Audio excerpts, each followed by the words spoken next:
Hello, my name's Eric Proegler. I've worked in performance testing for a long time. I'm a test director for a company based in New York now. I work in San Francisco. I've been in software for a long time. I've been associated with the software testing community for a long time too. So some of the things I do are I work as the VP of the Association for Software Testing, and I also organize a peer workshop for performance testing called Whopper. And there's been 26 of them. The last one was in Melbourne last month. I'm such a nerd about performance. I do a podcast about performance called Bytes. So if you wanted to learn something about performance and performance testing, starting from the beginning, that podcast might be a good place to start. Sorry, it's only in English. And there's my Twitter handle. Here's a graph from a performance test. In this test, we go up to 100 virtual users. That's the top blue line means. We reach 100 virtual users after about 40 minutes of testing. This is a pretty classic approach to a performance test. As we start with 0, we go to some amount for a while, then we let it ride however long, and then we stop the test at the end. This test went for 2 hours. The blue line is the number of users. The green line is the response time. Does somebody want to try and interpret this graph and tell me what they see? But 2 minutes we have reached some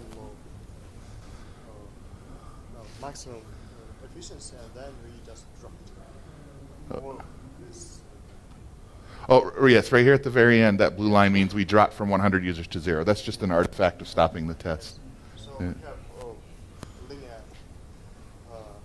linear Linear. growth. We had linear growth at the beginning. Well, maybe not linear, but it seems like a straight line. But then we have reached some maximum efficiency probably, and You mean this line right here? yes, that 30 seconds. And response time just, didn't change much. Yes, about 2.5 seconds of response time once we reach 100 virtual users. Yes, and so we just didn't change it so much, just some noise probably. Anybody else want to add to that? Have a different interpretation? Okay. Well, I'll tell you how I interpret this. There are actually 3 segments of interest in evaluating response time against load. This first one here, response time is pretty flat here, from 0 to about 20 virtual users. Response time does not increase. That's at about half of a second. That's a baseline response time for this application. And at that point, there's an inflection, and it starts increasing in response time in proportion to the load until it reaches 100 users, and then stays at about 2.5 seconds of response time. So here's the half second, and here's the inflection as it grows with use, and then it stays there. So, and I also want to point out, all of these load testing graphs have some silly math here at the bottom. The average response time for this whole test was 2.2 seconds. Very helpful. This is how I interpret this graph. The baseline response time of the application is half a second. And that at 20 users, I found a bottleneck, and response time started increasing. It got up to 2.5 seconds, which maybe is acceptable for that application. Maybe it's acceptable for that stakeholder, but it definitely is well above the baseline response time. Heuristic that I often use is 2 times response time to baseline response time. There's the steady period again, and then it increases up to 5x. Maybe it would increase more, we don't know. Usually when there's a linear increase like this, means there's some sort of exhausted resource. Could be network bandwidth. It's so steady that it suggests to me it's something like that. It was stable. I mean, there are some, there's a little bit of wandering in the graph, you'll get that. But it suggests that the software is stable enough to support many sessions. No obvious decay. And as I pointed out, how would the average have helped me in interpreting this graph? It wouldn't really have helped me very much, but it's a pattern for performance testers to always report that number, which may or may not be helpful. Okay, any questions on this one?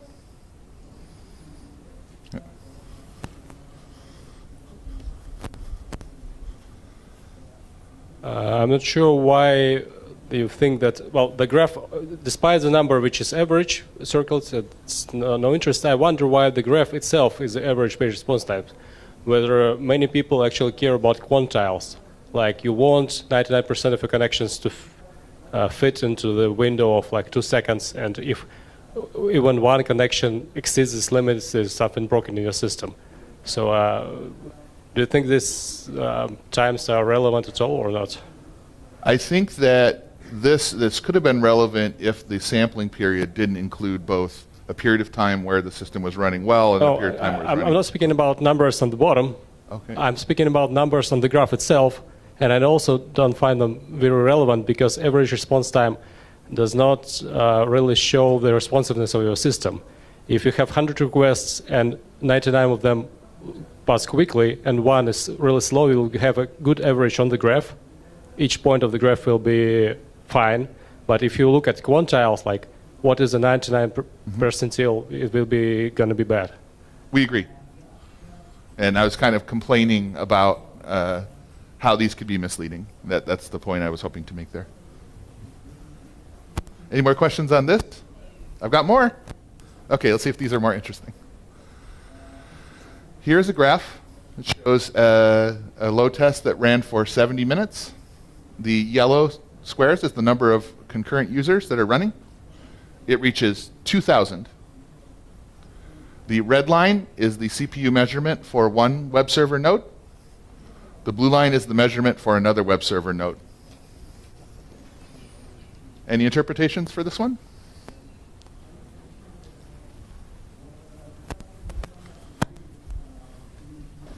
So do we have any other resource overloads since that CPU graph have a bit turned down since that 48 minutes? Am I right?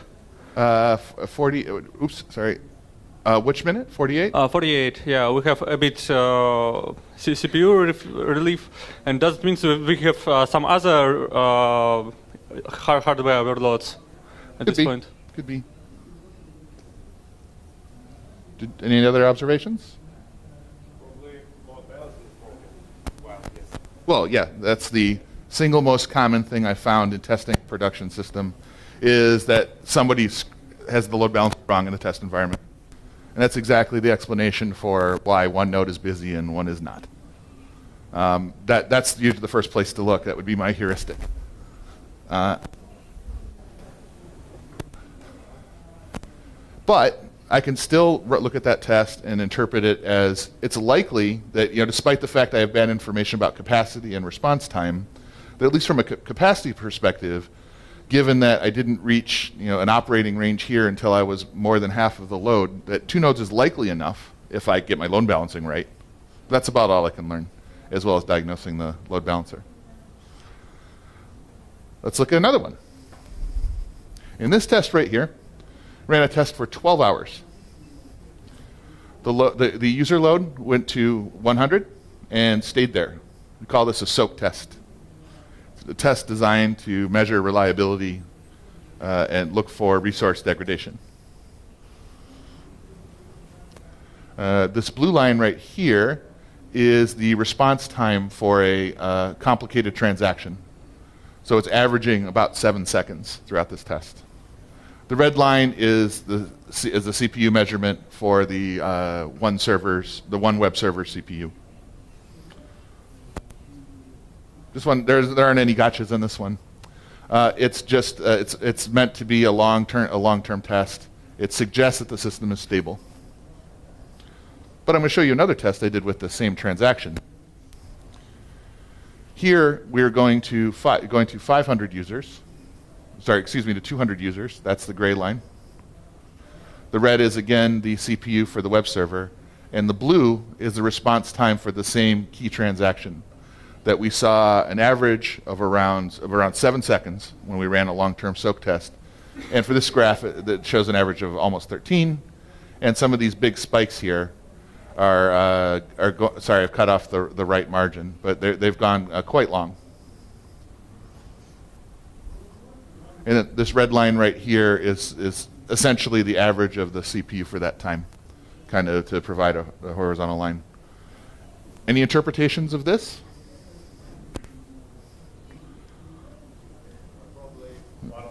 Here, let's give some other people a chance. Oh, you got it? Probably we have some database issues during this blue line peaks. That means what's happening to that database? Yeah, probably some previous transactions affects to the next, and after some time, it's completes and. I just said that transaction or something stacks up, so we begin slow and slow and slow, and then was probably some pause in transactions time, and we finished some of them, but well, I started again. So 2 peaks, or I don't know, some external issue. That last one is actually the best guess, is that there were some third-party calls behind that transaction that were showing all kinds of variability. So I showed you the first graph to kind of establish that this transaction can run with some stability, and it pairs with this graph to show the variance in the third-party dependability. So even if the response time for this long-term test, the baseline response time with a lower load was acceptable, this was showing that that I could create some instability in that response time. And when you're in a situation where business stakeholders or help desk are saying, hey, sometimes it's slow, but not now, this is the kind of test you can use to find that sort of instability in a system. Okay. This is a test I did for a mobile phone app, where people would watch television and then they would vote on their phone. So in our sample here, we wanted to sample 20,000 virtual users. That is the blue line. It was using a push system transaction for letting people know it's time to vote. And we were measuring the response time for the acknowledgement of the vote. So this is 29 milliseconds, 36 milliseconds, 43 milliseconds. Here's a nice steady load. It increases a little bit as we reach our peak load, and then there's the inflection as it starts to go up. Has anybody seen one like this? Anybody want to make a guess as to what we're looking at? It's memory leaks or Pardon? something else. Memory leaks. Anybody else? Yeah, yes. You said that the response time between when the push comes up and the person put the button, yes? This is actually a transaction where the device is trying to pull to see whether it's time to vote yet, whether it should change the interface and make it so somebody can answer. Maybe just questions started to get longer or something else. Pull time was increased. Any other guesses? Okay. So this was a message queue backup that was actually causing that inflection. There is the message queue keeping track of the incoming requests at one point became saturated, and that caused this increase. That's the sort of secondary effect that you might look for when the response time change does not seem to be correlated with the load. So memory leak is a pretty good guess. You know, it's some other secondary resource that isn't directly servicing this specific one.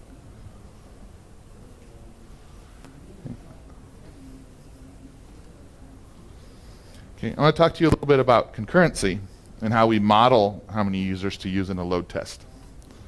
So this graph right here is from a system that does front-end performance measurement. So like a New Relic browser. This was called Impulse, the tool that we're using right here. And essentially, It runs JavaScript in the client side and reports back details as to that person's visit. So you can use it for performance measurement, and you can also just use it for counting, which can be way more helpful than trying to roll up a bunch of logs. So this is an example of 9 months, and this correlates in November and December to the busiest online shopping time. And that's what the kind of companies that typically use these sorts of systems, where they have many, many visitors. This is a count of sessions. That's 10 million at the top for that month. And this is a count of how many pages were actually loaded. And this is over 150 million. So this is a pretty large online retailer. It's not Amazon or any of the very large ones, but it's pretty big. So I have this measurement of what we see in a month. And then often someone will give you an estimate like that and say, well, tell me how to load test for this. So based on this data, do I test with 10 million users? I mean, that's over a month, right? That would be silly. Maybe you do some math and divide it up. Here's the actual numbers if you wanted to look at them. There's the big spike in November, December here. When we zoom down to the day level, this gets even more interesting. These big spikes here are happening at the boundary of November and December. In the U.S., it's the Black Friday, Black Monday. I think I saw other talks here for Black Friday, where actually the spike is a 5x spike. This suggested it was a 2x spike, and then when we actually drill down a little farther, you see the spike's much larger. So we're getting close to 1 million sessions on this one day, and then the number of web page loads is almost 20 million. The relationship between session and page loads means how long does somebody stay on the page? And that's something that does somebody stay on the website and keep clicking through pages. This is a metric people watch very closely in the e-commerce space. Let's look at them by hour now. So now we've gone month, day, hour. And these patterns each represent a single day. So this is 90,000 sessions in an hour and 1.5 million page loads. And then I actually looked at the busiest hour by minute, and you can find some variance here. So there are a couple things to talk about here. The first one is that the size of I call it the bucket of the thing that you're measuring matters a great deal. And as you get to a finer and finer resolution, you see different kinds of patterns and different kinds of variance here. The second thing I wanted to talk about is here's just the summary of what we got from the different numbers. The second thing I want to talk about is a table showing what happens if you try to project them to something you could really do a load test with. So I took my first set of measurements here by month and then just did math and tried to average it out. That's colored red, or what I call comical, because it's so far off from what we actually experienced with tighter measurement. So in the bold are the actual measurements of how long this took. So this is something many people who've done load testing have done. They've taken log file data or APM data, like we've done here, and tried to project what load really looks like. And sometimes you can get pretty close, like in this green area right here. If I guessed on page views per month, based on per hour, I'd be not too far off. But sometimes it's just comically off. And then bonus third thing, this is flagged because now my sessions are not all fitting into the same minute. So it actually throws off my counts for what the ratio is of the number of pages I view per session. These are all believable compared to each other. This one isn't. And that's because the sessions aren't closing within that minute as fast as they do at another time. So the whole problem of load testing, where you think about concurrency, or the number of users that are accessing a system all at once, becomes very difficult to talk to even other people who do performance and scalability as you start to look at these kinds of issues. The size of the bucket and what the relationship is of this is probably the session is probably the closest correlation between a virtual user in a load test, or the users will simulate, and this is something that you have to tune as you do your load testing.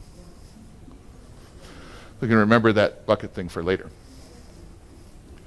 So I've been doing this presentation for a couple of years, and when we're talking about how I want somebody to take graphs and turn it into a report, we came up with this acronym called CAVIAR, and now I get to present CAVIAR to Russians. How cool is that?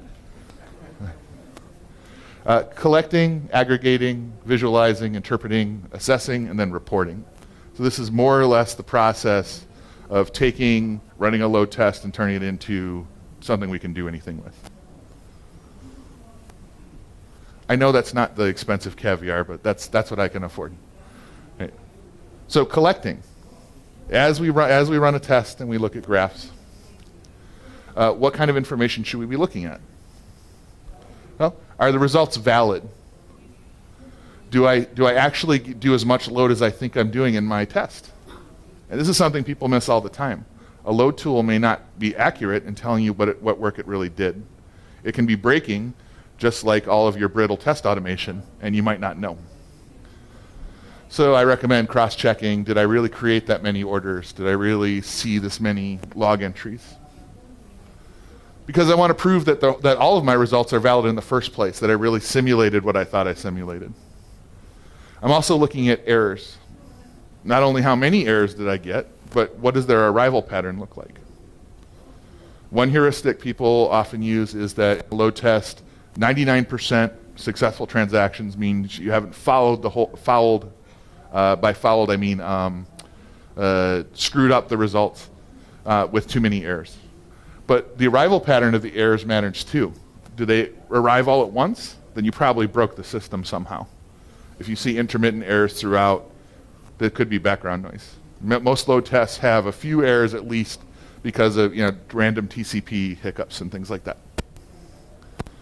I want to look at information about scalability. How does the system continue to respond as I continue to give it more load? How much work can I put through the system, and what does its overall capacity look like? So the first couple graphs we looked at with response time and CPU, that's the classic load testing capacity graph. Keep increasing load, see if we run out of CPU. If I want to explain why I've run into a capacity limit, I probably need to find some sort of bottleneck. I need to find some resource that's been exhausted, or some way that I have stressed the system until it starts to slow down. And that's typically, if it's not an error case or it's not one of these secondary kinds of effects like a message bus or something like that, it's going to be one of these types of resources that's slowing down. And by slowing down, I mean I've exhausted its capacity. If I want to get more out of the system, I need to give more of that resource to the system. And one thing I've seen every person who does performance testing for more than a couple years do is they open up a browser and they hit the same system while the system is under load, both to feel secure that it's still running, that they haven't broken it and the load tool hasn't just not figured it out yet, but also to see how things are going. A more advanced technique, which I do not see very much of, surprisingly, is to run functional automation with timers while things are running under load. Every modern web application that's running, or as I like to say, the browser is the JavaScript operating system, has a whole bunch of things happening in the front end and some calls to the back end. Typical load tests simulate the request to the server and only measure the back end response time. They don't measure the front end response time. That's 80% of the time these days. When a user sits down and sees a 2 or 3 second response time in their browser, that very little, a couple hundred milliseconds at most, will be back end response. Everything else will be the front end and third party calls. And then I mentioned these tools that you can use to get telemetry from your users' browsers, like the New Relic browser. Dynatrace has something similar. AppDynamics has something similar. It's probably worth looking into that if you're trying to actually keep a system running with a diverse user base. After I collect the results, they need to be aggregated. I need to take those measurements and use something with that. So here's the time buckets again. So tree and forest is the distinction between looking very closely at something small and trying to take it all in all at once. So the forest of looking at things over a month didn't really give me what I needed. I needed to focus down at the tree level. These time buckets matter a lot when you look at things like production monitoring, which might have averages over minutes. And in a load test, you need something much tighter. Some meaningful statistics. Yeah, I like the 90th percentile, as we talked about earlier, or the 95th percentile, much more than telling me a median, which I still like better than an average, because this means that the majority of users achieve this kind of response time. And then multiple metrics, compare them together. Response time in CPU, that classic pattern I talked about, or response time against load. These help you feel confident that what you're looking at is true. Bandwidth and transaction throughput is another one that I didn't show you an example of today. Visualizing. Yeah, okay, here we go. Errors overload. Are my results still valid? Did I break the system somehow? Did I find some system bottleneck? You know, bandwidth is a crude measurement of stuff coming into the system and coming out. So I can actually graph that against load and find out if I'm slowing down, and if so, how much. The response time overload, you've seen that. And then the various system resources, we can all nerd out on that. You saw how willing people in this room were to do that at the slightest provocation, to start talking about how specific resources perform. Interpreting. So now is the part where you have to use the most important testing tool and look at data and turn it into information. Separate the observations. I observe this from my hypothesis. And this is the toughest, this is something I see people fail in our industry at all the time, is they want to jump ahead to, it must be that. I call it dart throwing troubleshooting. Oh, did you check the ODBC driver version? Did you reboot it? And they're trying to solve the problem with one neat stroke. And to do a load test, something more complicated, I think it's important to have to separate what do I know from what do I think. That's how you build a logic chain that asks somebody to make an expensive decision, like let's not deploy the system, let's rework this library. Those things cost a lot of money, and you have to convince somebody to do it. Assessing. All right, I have some information about this test. How does this fit into the business requirements? Did I find out what people wanted me to find out? Are we going to fix it? Are we going to fix anything? If we are, then maybe we should do that and try retesting again. Maybe we don't need to. I don't know. If it's to add another web server, I probably don't need to retest it. And then this is where you earn money. When you tell somebody that they should take a specific action based on your information and persuade them to do so. This is part of the reason for a chain of logic that gets you somewhere, is you're asking somebody to spend money based on what you figured out. And the last one is reporting. So I don't think there are probably many people here who are from the old school, use a tool like Load Runner, run a load test, hand somebody a report. But that stuff is terrible. That's an awful way to do your work. Who wants to look at all of this? Well, you know what people want? They want the 30-second version. That's what your boss wants, not what your boss's boss really wants. And if you don't give it to them, they'll make it up based on a brief interpretation of what you tell them. So do it for them. What 3 things do you need to convey? How do you support it? Then find out how people feel about that. Do they believe it? Is it plausible? Do you need more information to support your conclusion?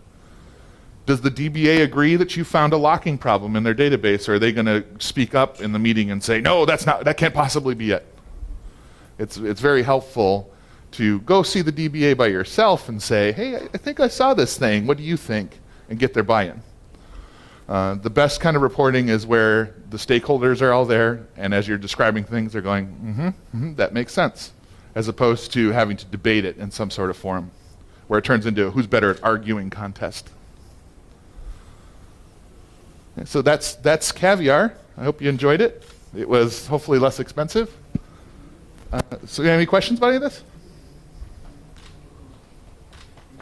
Oh, okay.